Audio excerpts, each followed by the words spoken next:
وبرنامج gaar oo aan idinka soo diyaarinay dood cilmiyeed ay aqoonyahanada deegaanka Soomaalidu ay ku yeesheen magaalada Jigjiga madashan waxa ka soo qayb galay xusbiyada siyaasadeed ee deegaanka Soomaalida aqoonyahanka odayaasha iyo dadka markaasi iyagu dhuun daloolo dhinaca siyaasadda doodan ayaa waxay markaasi ku saabsanayd xaaladda guud ee dalka isbeddelka siyaasadeed ee dalka ka dhacay iyo waliba xusbiyadan waqtigan dambe iyagu markaasi midoobaya doodan ayaa waxay markaasi noqon doontaa mid ay xusbiyada mucaaradka xusbiyada siyaasadeed ee deegaanku ay markaasi iyaguna aragtidooda ay ka soo dhiibteen aqoonyahanka ayaa iyaguna qaybin ka qaatay gaar ahaan dadka iyagu markaasi taariikhda weyn ama khibradda weyn ee leh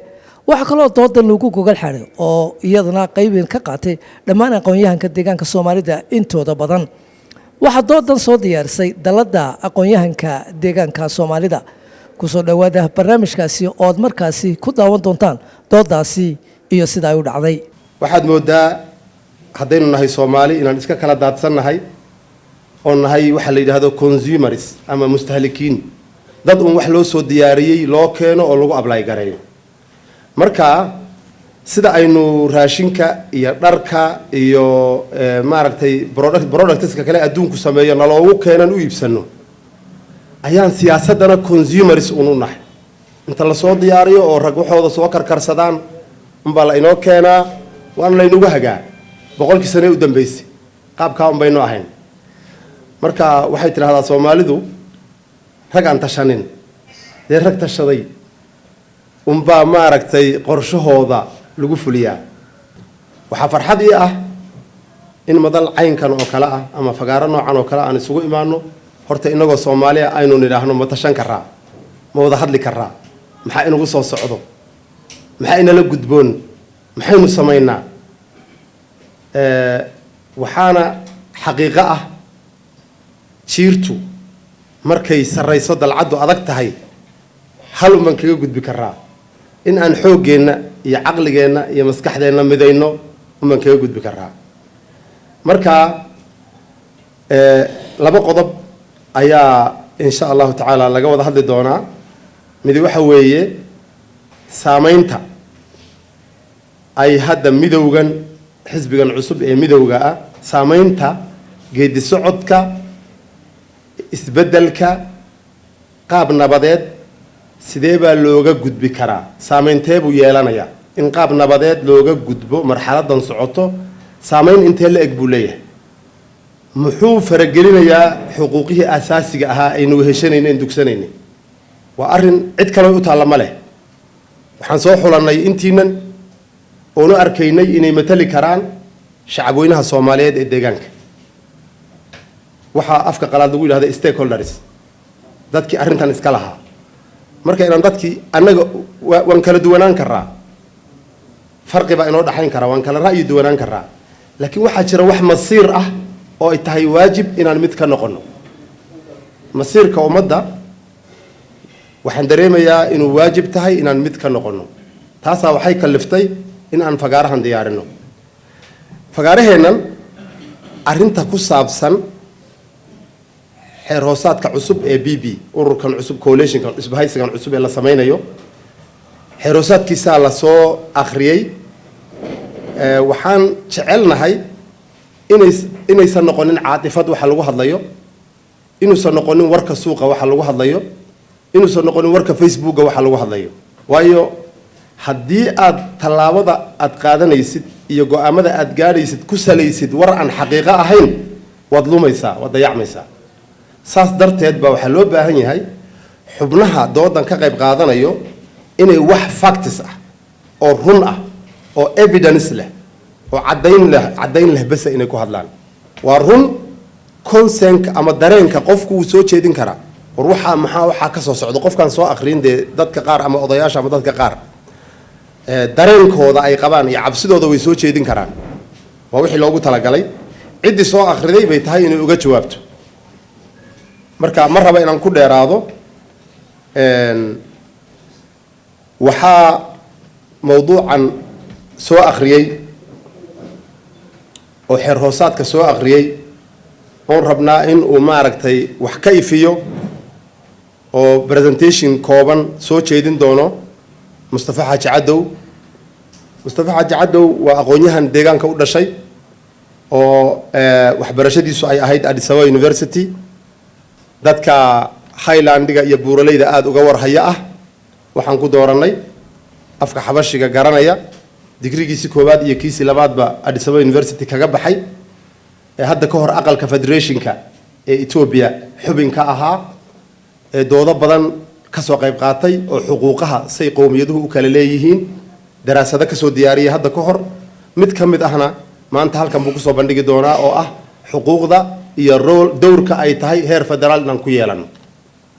daraasado uu sameeyay oo hadda ka hor uu dhaweeyay aqalka federationka buu soo bandhigi doonaa mustafa xaaji cadow ayaan ku soo dhaweynayaa hadalka insha Allah saasaan uga qayb qaadanaynaa dood open ah oo aan rabno wax midho dhal ah oo gashi u noqdo ama input u noqdo fagaarayaasha kuwan xigi doono masiiradu way dheer tahay dariiqu wuu adag yahay waxaa loo baahan yahay karti iyo caqli in laga gudbo iyo maskax iyo deganaan iyo maaragtay isku duubni in laga gudbo waxaan jeclahay anu gabayaa miihi laakiin mid uu leeyahay gabayaa dhintay Allah u naxariistay oo Soomaali ah ayaa malaha marxaladihii la soo mari jiray mid kamida buu qiimeeyo maskaxda yar xanuunto wuxuu yidhi aqli gacalkii toosaa fakara nolosha toolmoone maskax tacadigeedii bato tamani ooyeysa oo cadho la ticdaaba waa taydan oo kale gabi kale oo lahaabaa bayd ku jiray wuxuu ahaa isaguna xigmadaha asaageen wato ee xoogga lagu yeesho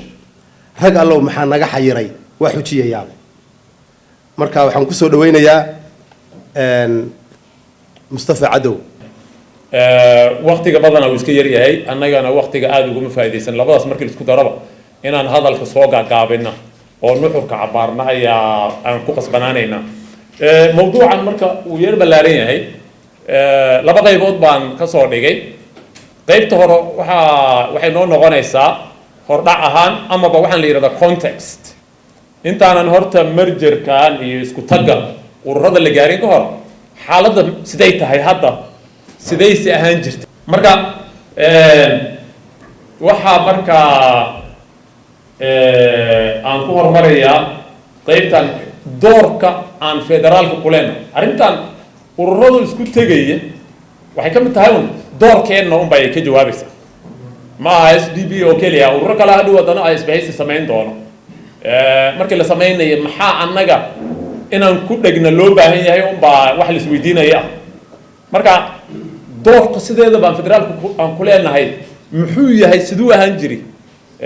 ninka la dhihi jiray Miniliq ayay ka soo bilaabatay annaga macnaha adan Soomaalinahay qowmiyadda Soomaalida xiriirka Ethiopia naga dhaxay Miniliq ka soo bilaabay Miniliq xoog lagu qabsaday waa la iska ogyahay annaga kaliya ma laakiin wax xoog lagu qabsaday marka Miniliq wax weyn ma ahayn waa qabsadayba xayla salaas iyo dargigiina waan ognahay sida ay ahayd tii haddadaan taagneed marka kuwaas kuma dheeraanaya aniga hadda kuwaas kuma dheeraanaya laakiin hadda nafteeda waxyaabaha socdo ayaa wax yar ka hadlaya Ethiopia waxa ka socdo doodo isbedel maadaama uu wadanka ka jira doodo debates ayaa socda debate aniga waxa imurjisa cid Soomaali oo doodaas ka qayb galaysa ayaa dhif ah dhowr qof ayaa garanaya uu ka mid yahay professor Maxamed Xasan oo hadda bilii dambe soo galay iyo dhowr qof oo kale idinkana wixii kale wada ogaanteen laakiin dooda Ethiopia ka socoto doorku ma lihin marka arrinta ayada macnaheedu waa maxay yaani meesha dooda ka socoto waxa weeye siyaasad dhaqan dhaqaale cilmi waxaana dood ayaa socda isbedel lagu socdaa meesha laga dooday haddaad joogin wixii markay soo dhimaadaan ayaan baraarugeynaa marka horta arrinta dhibkaas inuu taagan yahay ayaa qaba waa arrin weyn waxaa kaloo ii soo baxday xitaa shakhsiyaadka dhifta ah ee ehelka u ah doodaas inay ka qayb galaan waxaad moodaa inay macnaha yani maaragtay ay u arkaan inay arrintaas ama ay khusaynin ama ay maaragtay la facba aheen dad qaar baa dhowr dad yar ayaa jaamacadaha noogu jiro dad yar ayaa doctorate doctors kuwa ayaga hay xataa dooda qaar xataa tiba amxaari miyaa la dhahaa tiba carabi tiba dadkan Etoobiyada ku soo koray doodihii oo socdo gurigooda aan iska joognaa aniga ba iga soo bilaab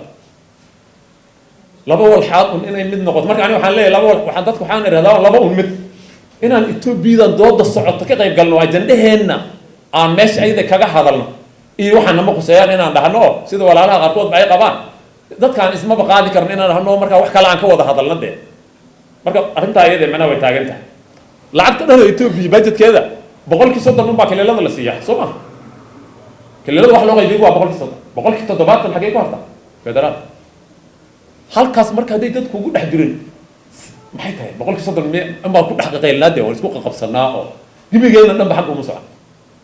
70 xaq unaga jira budgetka muddo 15 sano ka badan aniga macna federation house of federation ka ayaan kamid ahaa berigaas daraasad baan sameeyay waan wadaa hadda daraasadaas waxay muujinaysaa hadalka waa idin soo koobaya daraasadii oo dhan idin sheegay waa dastuuri macnaha daraasada waxay muujinaysaa ummadan Soomaalida ee deegaankeena 30% inay wakiilasho haysan 30% of Somali people are not represented in the House of Representatives. boqolkii 30 wakiilasho ma haysato Soomaalida waana idin hadda sabtaan faahfaahin ana koobiyadan siinaayo bahalkeedii oo aan haya daraasadii oo dhan aan haya baarlamaanka oo waqtigaas TPLF haysatay ayaan arrintu soo aniga 6 bilood ay ugu qaadatay daraasada motionkaas inuu baarlamaanka House of Federation aqbala oo motion ahaan loo aqbala marka dambana waa la ansixiyay inay qaldan tahay in lagu noqdo inay tahay afhayeenku wuxuu ku bariyo tamay marka ayada doorashada ayaa socodtiyo qalabka doorashada ayaa la qaybinay wuxuu yiri marka nimiyo aan ansixin wal ansixi bay dawlad minidku uu yaala in laga noqdo Soomaali 30% inay unrepresented tahay wal ansixi minidku uu yaala in la saxana wal ansixi wuxuu ku bariyo tamay hadda qadaan dib u noqonayna dhahan dadkii donorska ahaayo maalgelinayay doorashadana way nala yaabayaan political crisis uu dhacaya hadda aan gelina marka way naga maqan tahay waxaan naga 23 kursi aan haysanaa Soomaali annaga waqtiga ayada waxaan ahaynay 3.2 million inta macnaha qoladan la yiraahdo statistical CIC-da ay soo saareen Soomaalida doodo badan ay rabtaa oo macnaha ku saabsan record haba ahaato taas dhimal inta meesha ku qorande oo officialka ee nafteeda macnaha waxaan ahaynay 3.2 million sharciga qaacidada markaas la dejin waxay ahayd boqolka kumba hal ruux oo baarlamaan inuu ka soo galo 32 ruux baan meesha ku leenahay ahaan dastuurka inta soo qodob ay arrinta ayada ka hadlaysa awaaj kale oo 250 iyo kow la yiraahdana way ku qoran tahay wixii oo dhan baan daraasada ku soo sameeyay 9 kursi anaga maqan marka waxaan haysanaa waa 3 marka waa 3 meelood oo meel kureestaas horta waxaan aniga marka soo jeedinayaa walaalayaal maanta biriga hore ciriiriya jir midda kale kureesta meesha inagu maqan tahay waa soo dhigay baadidaada meesha ku maqan inaad taqaano meel cidna kuma maqnade qof baa ka haysta qofkii ka haysta inaad garanaysaa fiican dadka oo dhan kama haystaan waxaa 5 kursi waxa naga haysta nimanka walaalaheen oo Tigray 200 kun aan ka badanahay oo annaga adi almost 200 kun roughly ayaan mar walba ka badnay tirkoob kasta fiiri 200 kun meel hada ka badan marka laba isku dhow baan okay ayaga 38 kursi bay haystaan annagana 23 aan haysanaa marka ayaga kow iyo 30 bay horta xaq u leeyihiin oo tiradooda ay ku helayaan wax la yiraahdo ayaa jira anaasa bay hersab ama minority-na hal bay ku helayaan 32 ay xaq u leeyihiin dastuuri 5 kursi oo kale imisa way wax kasi ku darsan 6 kursi oo kale annaga iskale hal ruux oo kale oo wax ka maqayin mala nimanka la jira ee Benishanguul la yiraahdo walaalahan gobolka Liibaan iyo ayaga tiradooda isle 460 kun ay ahayd waa waqtigaas waxaan sheegay hadda ma tirkoobkaas asaga waa inuu diiray haddana waa la mid Liibaan hal kursi bay haysatay 9 kursi ay haysteen ayaga waa isku dad ah marka waxaa jirta waxaan asaa beersab leeyahay minority oo ay ku helayeen exactly laba inay tahay maleynaya marka ayagana ila afar nooga maqan 9 kursi labadaas qoys naga haysata hadda saacadan aan joogno marka biriga hore waxba ay ahayd hadda laakiin inaan ka qaadano way fududa xaaladda jirta ogtiin idinka baqaymay waxaa intaas dheer ayaga inaan ka qaadano oo keli maahan hor sharci ahaan waa dastuuri markay tahayna waa arrin culus weeyaan marka taas waa mid kale arrintaas markaan soo dhigna etoobiyaan badan baa nugu taageeraya waa that is also another opportunity waa ogtiin adinka dad badanaa nugu taageeraya maanta marka arrintaa iyada aniga waxaaba qabaaba marka horeysaba guddi in loo saaro hadda aan guddi u saarano dowladdana madaxweyne mustafana diyaar u yahay by the way waa ogyahay hadda mar horaan u gudbiyaan asagana wuuba ogyahay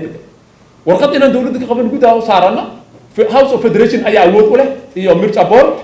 waa soo dhacsanayna waa iska fududa xubno ka socda iyadoo ururada siyaasadeed sida ururka ONLF xisbiga dimuqraadiga Soomaalida iyo isbahaysiga dimuqraadiyadda iyo xorriyadda ayaa iyaguna doodan ka qayb galay oo ka hadlay kulli waxaan ugu faraxsanahay in aqoon-yahanku isxilqaamo uu soo jeediyo waxyaabaha xasaasiga ee u baahanay inaynu ka tashano waa maarmaan uu ku soo dhaweynaya taana waxaan leeyahay waxaa loo baahan yahay tan keliya maaha wax inaga daahsan dadkeenu waa oral society waxay inaga daahsan shacabkeenu inuu ogaado oo si cad loo lafaguro oo looga doodo wixii inaga daahan way fiican tahay kolley aqoon-yahanka aad baan ugu soo dhawaad badan u mahadsantihiin anigu kulli waxaan ka hadlayaa sida qodobada loo soo dhigay waan u akhriyey waana u arkay kolley dee anagu imika xisbiga EPP go-aan ay guddi fulin golo dhexe iyo shirweyne loogu yimid oo lagu ansixiyey ma jirto waxay leedahay guddi fulin baa ka fadhiisan golo dhexaa ka fadhiisan waxaa ku xigiyey shirweynihii taa waa mid qodob ah laakiin maxay nagala gudboon oo maxaynu ka hadalnaa ani laba qodob baan rabaa oo aad shacabka uga dhex buuxaysa inaan ka hadlo federalismku muu burburayaa mise wuu jirayaa federalismku wuu jirayaa waxaa caddayni noo ah xisbiga hadda waxaa jira oo dib loo siiyey kilil gaara loo aqoonsaday sidaama maxaa sababay in sidaamo laga dhigo kilil gaara hadduu federalism uuna jirin tii horaaba loo dabla-yahay tan kale maxaa keena marka waxaan qabaa arrinkaa inuu federalismku jirayo waa fikir wuuna jiraa federalismku wuuna jiri doonaa waa qodobka kale qodobada aynu rabno inaynu ka hadalno aynu oo aragno in laga wada tashado shacabkana loo soo dhaweeyo kadib lagu ansixiyo baarlamaankeeni baa jooga qodobada loo baahan yahay baarlamaanka la geliyo kadib lagu ansixiyo maadaama aan ka arkayo qodob uu ku jiro qodob leh waxa aad ka qabto cabsi waxaad ku dari kartaa qodobadaada deegaanka aad ku maamusho taana waa mid farxad leh ta kaleeto inaan afkayga wax ku qoro deegaankayga ku maamulo oo dee heerarkii kale federaal xitaa laynala isticmaalo xisbiga taana aad baan ugu faraxsanahay waa qodob soomaalinimo leh kuna soo dhow qodobada kale ee ururada inala midka ah ee walaaladeen oo inagoo wada tashi ka samaynayna taa waa mid loo baahan yahay oo iyadana waa mid lasoo bogaadinayo xisbiyadu aragtidooda si ay ka tashi soomaalinimo ku dheehan tahay in looga wada hadlo waa mid loo baahan yahay marka waxyaabaha kulli aan ka hadlay xeerusadka waa laydin akhriyay laakiin aqoon-yahanka waxaan ku bogaadinayaa oon aad u jeclahay dood cilmiyeedkan dadka waxyaabaha badan ee dhex ordaya in laga fahansiiyo qodobada ku qoran meesha lana fahmo lana akhriyo kadib loo faahfaahiyo shacabka inakaa matala aqoon-yahankaa matala odayaashaa matasha dowladdana dee shacabkii waxaa matala annaka waxaa matalasha odayaasha iyo shacabka marka culmaa-udiinka gebi intii arrintan laga wadaago in loo soo bandhiga shacabka sidaynu hadda u arkaynay waa lagama maarmaan baan qabaa asalaamu calaykum waraxmatullahi wabarakaatu aqoon-yahankanaga aada baan ugu mahadnaq anigoo markii koowaad ee ka qayb galo dadka markay horumarayaan aqoonta aqoon-yahanka horseeda oo sahan noqda meelahaynu ka jabi jirayna waxaa kamid ah aqoon-yahan ama kaadhka la marsado ama calooshiisu unu shaqayso afarta xarf meel uu ka iibsado un daydeedo yaa la hadhay ummadeenna aqoon-yahan inuu xil ummadeed saaran yahay oo waa yeeli jira oo isagu yahay heerka haddaynu soo gaarno umadnimada laxtaa way badbaadaysaa aqoon-yahan cadowna aad baan ugu mahadnaqayaa daraasadiisa insha allah waa ka qaadan doonaa wax yar baan u faallayn oo waxaan qabnaa inaan qowmiyadda saddexaad nahay waa sax qowmiyadda koowaadna xagga dhulkaan nahay xagga dhibaatadana qowmiyadda loogu dhibaateyn badan yahay baan nahay xagga khayraadkana qowmiyadda koowaad baan nahay xagga istiraatiijiyadda juqraafiyana qowmiyadda koowaad baan nahay xagga saami qaybsigana qowmiyadda 7aad baan nahay marka sidaasay u rakiban tahay mucaadalada Ethiopia waxaan usoo gudbiyey xisbigan saaxiibada waxay ahayd xisbiga SPD inuu mowqifkooda inay sheegaan bay kolley sax golaha dhexe u taallaa guddiga fulinta u taallaa laakiin waagooda malaha waan isma weysiinaynay inay xisbi kale ka tirsan yihiin inay saaxiib leeyihiin ma loo sheegi jireen muxuu ahaa hadda markaad xeerka akhriso waxay dhaheen soomaha way dissolve garaynayaan dhammaan xisbiyadii oo ma horey ka mehersanayeen sidaada yacni structure-ka ay EPRDF u dhistay Ethiopia qolo xubnaha koowaad iyo xubnaha labaad bay ka dhigeen saas oo kale ahayd anigu waxay la tahay wuxuu yahay fikirkan midkii burhana naga oo aanu mucaarad wadahayn oo dibadaha in badan ku doodnay yaa ka muuqda Abasinia soo xubsiibanayso way aragtay oo shaar sida xisbigeena hadda soo siisi calan buluug ka dhiyo inay u yar xidhaan ma garan shaar cusub oo xisbigii baa ya unitary laga dhigayaa ismaamulkii iyo juqraafigiina waa ismaamul sidaas ay ani saas ayaga soo baxday marka hal party oo dhismo laga xukumo oo qabalayga hadii la soo magacaabayaan oo xisbiga dhaqdhaqaaqiisa meel kale laga maamulayo يعني qowmiyadaha dulmaneena ay kamid nahay u danma wax kasta ama xisbi ha ku soo nidaam xisbi oo la federaaliyaha laga muxuu la mideeyaa laga dhigo ama ha ismaamulka siyaasiga oo laga dhigay mid midaysan ha noqdo ama ismaamulka dhaqanka iyo afka iyo haybta iyo identity-ga oo la mideeyaa ha noqoto waa ka soo jeedna wax kasta oo unitary way ama muxuu ahaay identity-ga Soomaaliga lagu milayo mid kale ama administration-ka siyaasiga lagu milayo mid kale ama leadership-ka xisbiga ideology-ga laga hagahayo qowmiyado kale ay ka talinayaan annaga muxuu ahaay danta Soomaalida ma danta qowmiyadihii dulmanaana ma Ethiopia-na waxaan qabnaa dimuqraadiyadda inaan dib loo celin karin ka soo bilow Minilif ilaa iyo maanta Minilif ilaahay baa doortay ugu jiray حيل سلاسلنا إلهي وحي وطورت ذاتك مقيسنا وحي طورت عدالة وسوس حتى ينتبلوا عليو ويا عادته لكن إن أنه هو ساسين ما هو أنه تدري ما بيجي ما كمان لكن هو ساسين محمد بقول بس أنا اسمع مشان حزب ويا مدح بنايا واسمع مركو وحيات نود ينور لسين المودي إلا أن كل كي هو هذا الشرع قايبه إنه أتيجي shalay baynu sii ahayn waxay la tahay kursi jacaylku iyo inaad meesha ka muuqato jacaylku wuxuu keeni inaad kharka ogolaato oo dadkaaga u miidaan qariso wax berita u wadkana aaba dhihi doonto xisbiga saaxiibadana ay walaalana waa naga garab istaagi oo la shaqayn qoor laalaadinta iska daayaan qowmiyada iga tira badan iyo tu ila tira midna inay noo talisan oo gal la xisbi ahaan wala maamul ahaan iyo wax kasta oo identity oo tilmaamay siyaasi ama dhaqaale ama culture ama diin tilmaamaya in meel kale looga taliya ma hadii kale federaal uu leeyahay marka duqa magaalada Jigjiga xisbiga gudoomiyaha xisbiga xarunta dhexe Jigjiga waxa laga soo magacaabay Soomaha Baashi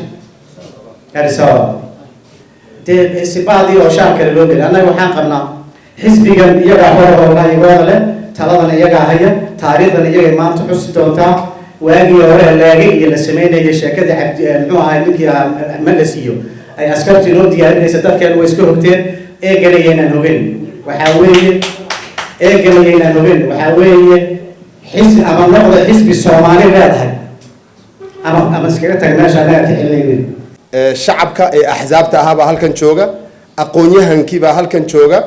marka waxaan rabnaa in aan gurano midhaha ka soo bixi doono aqliyada kala duwan ee halkan isugu yimid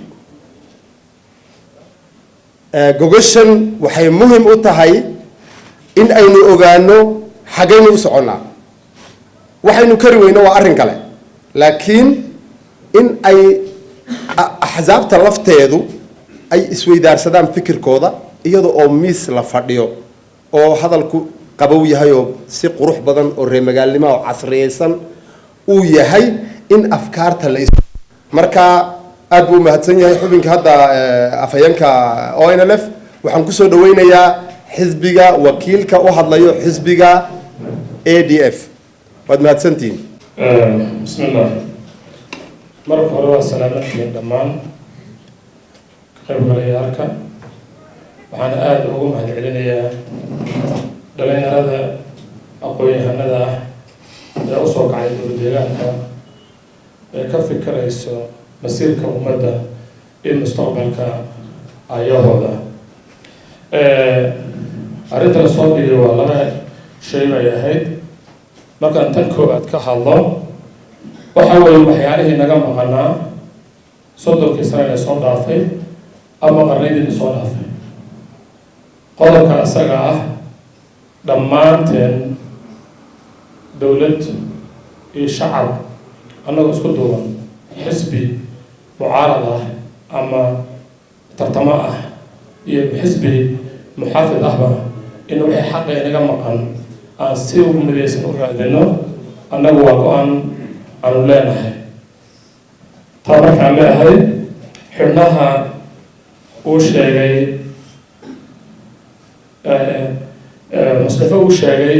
ee 9 xubnood ah ee 30 sano soo dhaafay naga maqnaa ee weliba meelaha ay ku maqan yihiin oo sii cadeeyay. waxaan doonaynaa in guddi degdeg loo dhiso oo sidoo ugu dhaqsaha badan aan dhammaantan u raadino, kadibna aan dib xitaa u weydiino compensation ama magdhow aan u weydiino 30 sano wixii moral nagu dhacay dadka maqnaashahooda ama hantidii lagu cunahay lafteeda inaan dib u weydiino ciddii arrintaasi nagu samaysay iyo sharciyan aan dheeraano sharciga Itoobiya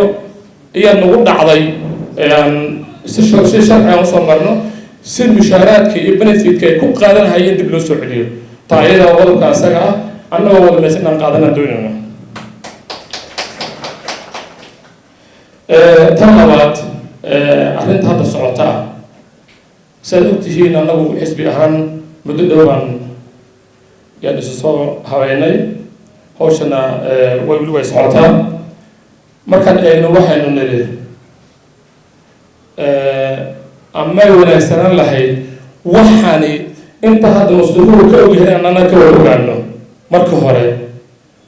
iyaan si degdeg ah wax walbaan u galinay. shay marka degdeg u gasho inaad dib ka qawamaysaa dhacdo. waxay noo yeeltay in markii hore xitaa xisbiga hadda jiro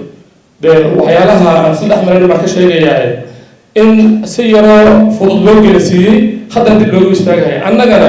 waxaan doonaynaa waxaan diidayna inaan idhaahno qodobka iyo qodobka iyo qodobka iyo qodobka ay ku jirto ma qaadan karno oon cadaysano oo qaab cilmiyeysan wuxuu soo dhigno qaab laablakacaysan naga noqonin. qodobadii aan cadaysano wixii aan daajista garayno sababtoo ilaa hadda waxaan ognahay waxa weeye in afahmaari keliya uu ku qoran yahay waxaan tahay inuu xeeroosaad yahay. xeeroosaadka marka political program markaan aragno yaan ogaan karnaa waxa annaga inoo leedahay taayada ah. marka annagu xisbi ahaan waxaan doonaynaa in aqoon-yahanka halkaa fadhiyo, xisbiyada fadhiyo oo annagana kow ka nahay in dhammaanteen baan mar labaadna aan u qaadano homework in waxaan aan fahno waxay tahay. annagana wixii aan la garanin si laablakacan u qaadanin hadhowtuna ka qowbamaynin inaan eegno. laga yaabo Soomaaliya ugu mahdaa cawsha waxaa la yidhaha barka barantee ama buurtu ku dhaataa. kii horan haysanen la qabsanin baan haysanay miyaan ognahay inuu kama ka fiican yahay haddaan diidna qodobkii sheegno wey haddaan awal qodobka horena sheegno weye. marka taa waxaan dhihi lahaa annaga ka xisbi ahaan waxaan doonaynaa inaan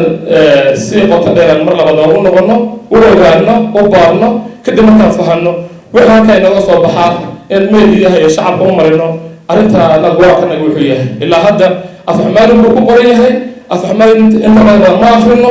inaan af Soomaali lagu fasiro af Ingiriis lagu fasiro la turjumo kadibna la ogaano weliba waxay rosaada programka meesha weli lama keenin. aqoonyahanka dowladda deegaanka Soomaaliya aad bay mahadsan tahay shirkan noo soo qaban qaabisay ka qaybgalayaashana waan salaamayaa ururada xubnaha ururada ka socda waxaad moodaa hadalka ragga qaarkii qaab siyaasiga u hadlayaan oo ururada qaarkood waxay leeyihiin waa ka soo tashan doonaa SDP laftiisu waa ka soo tashan doonaa onanaf waxayna hadal dhaawanahay oo noo soo banayda dhanbaashaanaa dadka difaacinay way ku maasan yihiin ruuxu mataqaanaa horena dhiig noogu hurtay leeyihiin xubin onanafa SDP baan ahaanu shakhsiyan inaad dhiig noo hurtay waad ku maasantihiin eegana inaad heegan nootihiin aad balig maasantihiin waxaan ka lahnaa SDP dhibkana ugaaska hadalka watay dhibkana wax kale muuna ka imin SDP baa ayaa go-aan cad ilaa hadda laga haynin xubnahooda golaha xubnaha ay nagala joogaa ma oga wax hadda ka socdaa dhisaba dhibku halkaas ka taagan yahay say markaa lagu mateli karaan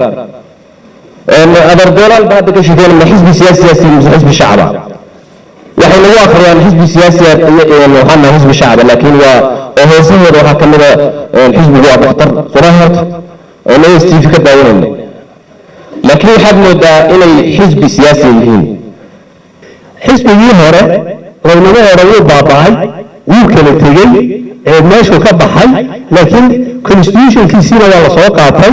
political programkiisiina waa la soo qaatay xisbi cusub oo markaa u eg dib u habayn laakiin wuxuu ahaana dib u aasaasid ayaa laynuu sameeyey marka xisbigii dimuqraadiga shacabka soomaalida ahaa markii meesha laga saaray waxaa dib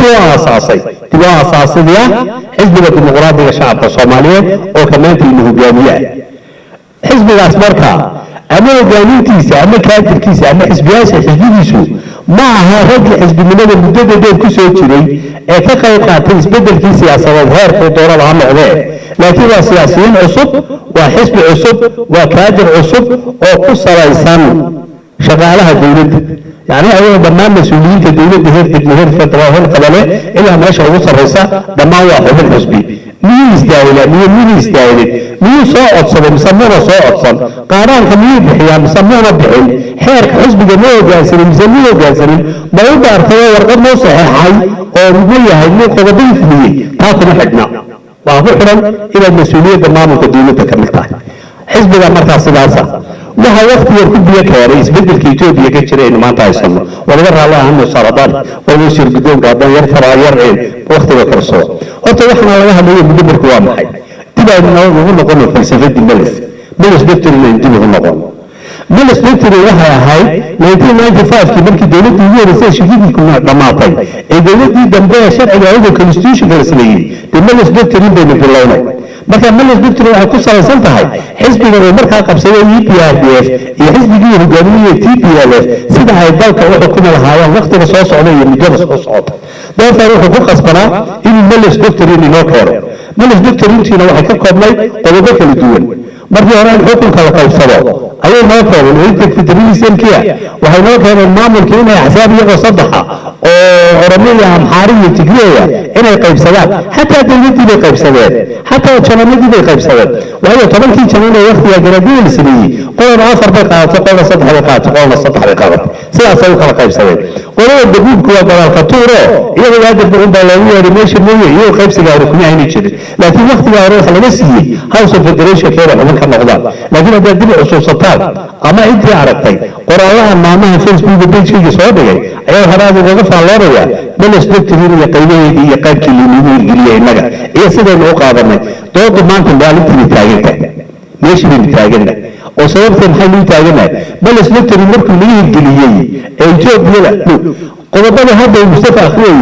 ee xuquuqda dadka iyo qowmiyadaha waa qodobadii maalintii civil service college kale lagu bilaabay leeyahay akhriyay oranayay dhammaan xuquuqaha dadka Ethiopia lagu sameeyay Ethiopia waa wax la soo guuleystay ma jiro waa la qaab la dulmada jira kuwii ma dulmay naftayaagida hayna waan iska qabanay waxay noo xereeyay halgankii dheeraayay TPLF hogaaminaysay maanta waxay ka dambeeyaan dadweyne jiro xuquuqdooda wada doontaynay idinkuna intaad buuqa qaadataan reerihii loo kacay qoomiyadii saasaa la isuuyay inay waliba in gaaraada la looga soo daray maalinta dhalinyarada oo waxa la yiri dhaqdhaqaaqa goboladoonka ahaa ee dalkii laga sheegi jiray ee aad soo halganteen dhaqdhaqaaqa goboladoon ma ahana balbalarsigo dhulbalaarsiga aadaneys ayaa laynagu yidhi waxaa kale laynagu yidhi dhammaan dadka soomaaliya ka yimid ee xilalka ka soo qabtay ama mas-uuliyiintii dad la aamini kara maaha etoobiyadan cusana kuma dhex dhuman karaan oo lama aaminayo kuwa bedelaya waa idinka isu diyaariya waa la soo baray waxaa kale lagu yidhi oo markaa ay soo qaateen oo naga dheeraad ah deegaankiina hatalaga waana la soo gumaystay weligii leediinma soo gumaysana dadkii la dulmay etoobiyada kale umad ka mid ahayde kadibna maanta wixii ka dambeeya waxa la yidhi buuggan qaataga oo la tegay deegaankii niyo markii ugu dambaysana wax la yidhiba oo go-aan rasmi nagu soo baxay dhammaan wixii aqoon lagala yimid soomaaliya waa forgery dhammaanna waxaa qiimayn doona wasaaradda hiddaha iyo tacliinta sare Ethiopia iyadana waxay soo qortay dhammaan waa forgery marka dhammaan aqoontii aynu soo baranay intii aynu jirnay soddonka sano ahaydna forgery baa laynagu qoro meesha laynaga saaray waxa la sharciyeeyay keliya waxay ahayd aqoonta markaa sida self course laga soo baxay iyo xubnihii ugu horreeyey ee Addis Ababa University galay marka Mustafa kuma jiro Mustafa xubin baarlamaanka waa baarlamaankii ugu horreeyey hadda ma yaa sheegin laakiin xubin baarlamaankii ugu horreeyey oo ahaa gudoomiyihii gobolka liibaan ee ugu horreeyay oo ahaa waqtigii yani baarlamaankii dowladda koobaad dhisnay kuwii hore ee EPRDF la baxay maxaan ku naqaanay kuwan cusubta maxaan ka filan karnaa ilaa dhaqanka maanta kuwan ay loo keenayaan ma aha wax cusub oo la alifay waa mid laga soo minguuriyey kii hore u jiray kolkay sidaas tahay dad baa tusaale soo qaatay waxayna siidaana maadaama ay maalin daweyta ku dhawaaqday inay kili madax badan noqonayso waxa ay macadayn u tahay dimuqraadiyadda waddanka ka jirta su-aasha kale taa ka dhalanaysa waxay tahay EPRDF markii waddanka soo galaysa annaka maxaana lagu sababi jiray xeerkii ama mataqaanaa barnaamijkii Addis Ababa lagu wada dejistay ururadii saxiixay heshiiskii 1991 yaa xuquuqdiina damaanad qaadaya haddii aad waasaana wixii aad u baahan tihiin baad meel marsan doontaan bay ahayd maxaa ka dambeeyay waxaa ka dambeysay inay EPRDF intii qodob ee uu ka koobnaa dastuurkii la xeerkii lagu dejiyay Addis Ababa qeymiyadii wada dhisteen qodob kasta inay wareegto ku burisay aan dastuuri ahayn maanta maxaa damaanad qaada marka that's the question aan qabo xisbiga cusub ee hadda EPP la yiri ee maan doona inuusan qaadi doonin wadadii xisbiyadii hore maxaa damaanad qaad u ah waxay aniga ila tahay inagu bulshaan nahay meesha aan isdhigno u baahna ooli doonaa haddii aan u fikirno si danteena ka turjumaysana cid inagu maqoonin karta waxa iyaga ay rabta ma jirto raximahullahu sallallahu alayhi wa sallam Muhammad wa ala alihi wa sallam ma santii runtii waxaan mahadnaqayaa dalada sukan keentay waxaan dhihi karaa isbedelka maanta aan haysano wuxuu ugu muhiimsanaa waa inta maanta mahali karo wax soo diin kara kaliya aan dhihi karaa maanta waxyaabaan haysano hadalkana wadiga aftaarsan baa haleeya wixii intiisi dhammaa waa laydiga hal arrin baan xasuunayaa xisbiga darada haye deegaanka sida la sheegayo isaga mas-uul deegaanka haysta isagana ay u taalo inuu shaqada qabto su-aashu waxay tahay ma xisbiga shacabka leh mise shacabka xisbiga horta haddii taa kala gaarna way caddaanaysaa waxa la qabsanaya horta haddii xisbiga shacabka leeyahay dee wuxuu danu saban karaa cidduna wala heshiin karaa sidii doonaysaa u soconaya haddii laakiin shacabka xisbiga leeyihiin oo go-aanka shacabka ka yimaado xisbigu uu u matalayo shaqaalo yahayna shacabka iskale go-aankii talada waxaad moodaa xisbiga iyo waxa laga hadlayay UPD oo xisbi cadseeyo laga sheekeynayo muddo hore baa waxaa dhan inay xisbiga ka yimaadaan oo guddoomiyaha xisbiga iyo madaxweynaha iyo cidda shaqada lahayba inay dadka usoo bandhigaan oo ay shacabka kala hadlaan oo shacabka u sharaxaan u yahay markaa kadibna ay qaataan oo tallaabadii iyo go-aanka dib u qaateen ay la tagaan dhexe tiina ma aysan sameynin waxaa meesha ka muuqata marka dhaqanka soomaalida ninba waxaa la yidhi magaalada soo degay markaa magaalada soo degay waxaa lagu yidhi magaaladan haweenka halsu wadaagta baa lagu yidhi saanta waa lagu daamaraya baa lagu yidhi dabeedna wuxuu yidhi haddaan guri kaa baxaa lagu daamaraan buu yidhi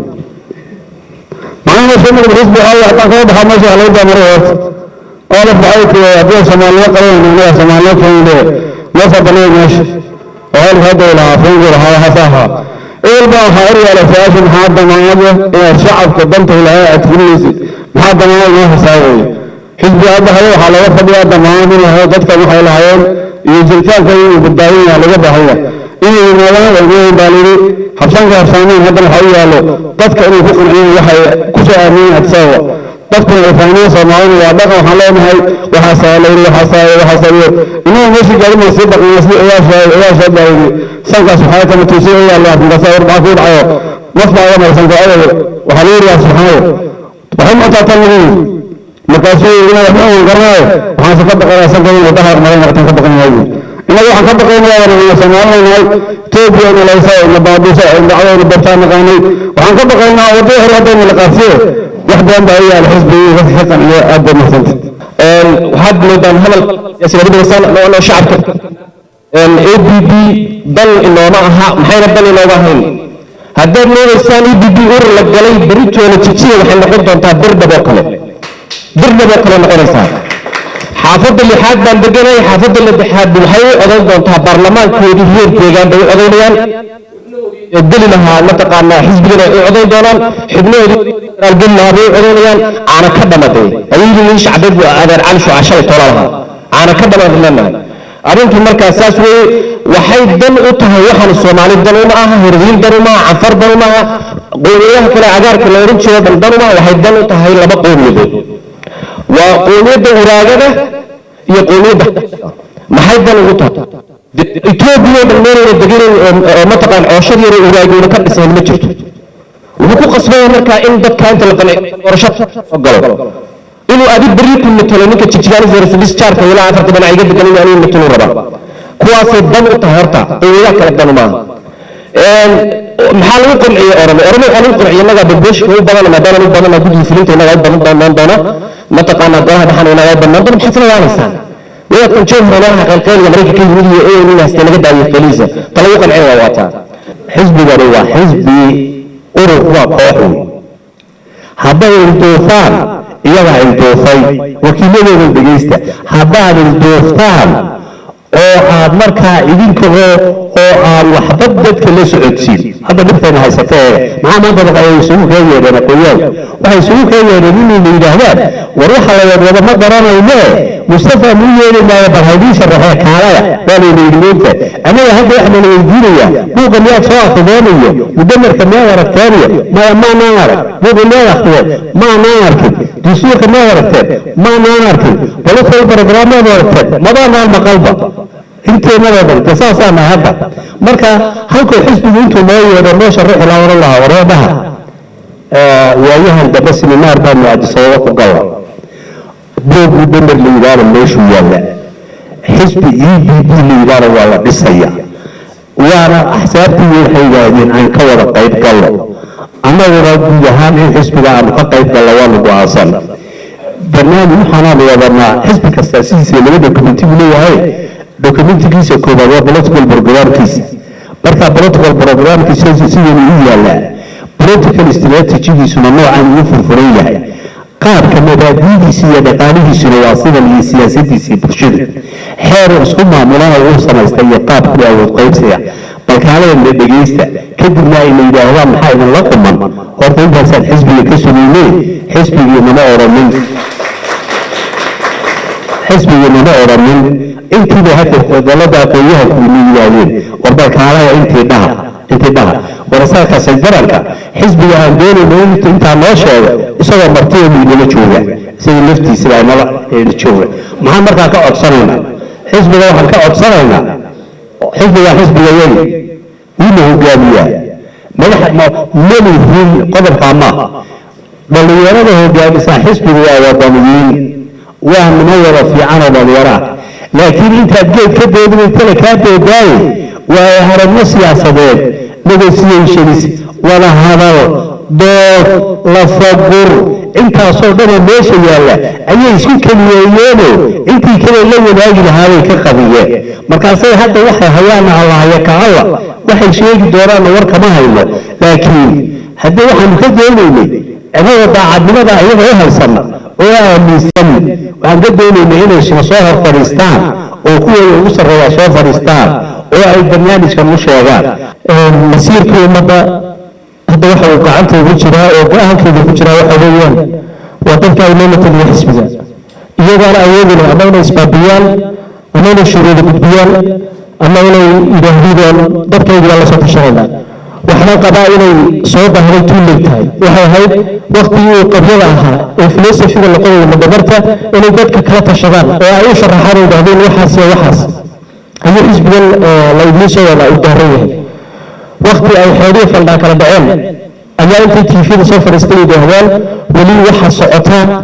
teacher student relationshipkii ama waqtigii hore laysku yeedhi jiray macallinka ardayda uu sharixi jiray ayaa weli socota ayay macnaha yidhaahdeen waqti xaadirkan iminkana waxaad moodaa xoroosaadka uu la soo gaadhay waxba una qeexayn baa jira waxay una qeexayn tusaale ahaan inta xubnood aynu ku yeelanayo etoobiya marka la qaybsanayo marka tusaale ahaan baarlamaanka la qaybsanayo waxaa lagu qaybsadaa bulsho ama population tirada bulshada kana ma sidii inbaa tiro bulsho lagu qaybsan doonaa mise waxa ayaa xisbiyo midoobay oo xisbi kasta tiradii ka lamida ayuu meesha la tagaya talabaad ee meesha aan rabin macnaha ka dhawaajiyo mustafana loo sharaxay waxa weeyaan etoobiya waxay ka guuraysaa ethnic basic politicski ama siyaasadii qowmiga ku salaysnayd waxayna u guuraysaa multinational politics marka taa marka la yidhaahdo qofka aragtidiisa iyo inta qofku aragtidiisa ka dhaadhiciyo ayuu representationkiisa ama wakiilanadiisu heer federaal ayay ka joogaysaa marka la yidhaahdo oo la yidhaahdo qowmiyadii baa laga guuraya intee in leeg ayaynu etoobiya isku fikir nahay macnaha marka lagaa afkaar bato oo fikirkii lagaa afkaar bato qowmiyadii kale ka afkaar bataan maynan meeshaa minority ku noqonayn sida hadda ka hor macnaha qowmiyadda ama qowmiyad ahaanteedna in ayna ku representation ama matalaada ayna ku lahayn marka la yidhahdo waxa loo gudbay national federalism ama fikir merit based sida ku qoran weeyaan buga mudabarka mayna arrintaasi lagu keenayn macnaha arrintaasi macnaha mayna lagu keenayn talabaad ugu dambaysa fikir waxa weeyaan su'aal ahaan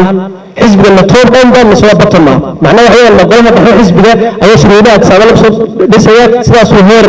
deegaan iyo heer macnaha degmo iyo heer gobol soo dhaca ayaa mise bottom up weeyaan ka hoos baa laga dhisaya waa maatantii xisbigu yuuna ku degdegi inuu go'aan ka mid noqosho saxeexo ama uu diido isaga oo aan ku soo noqon aqoon-yahankiisa odaygiisa iyo shacabkiisa waa hadduu xisbi shacab yahay hadduu xisbi siyaasadeed yahay oo koox siyaasiyiin leeyihiin idinkiiyo ilaahiin iyo xisbigiinna iyo meeshaad geysaan bay noqon doontaa haddaadse hadda doonaysaan inaad ONLF la tartantaan ama ADF la tartantaan oo aad wax la wadaagtaan dee waa inaad xisbi shacab noqotaan xisbi dowladeed ha noqonina hadda xisbi dowladeed baa tihiin marka waxaan leeyahay idinkoo sidaa yeela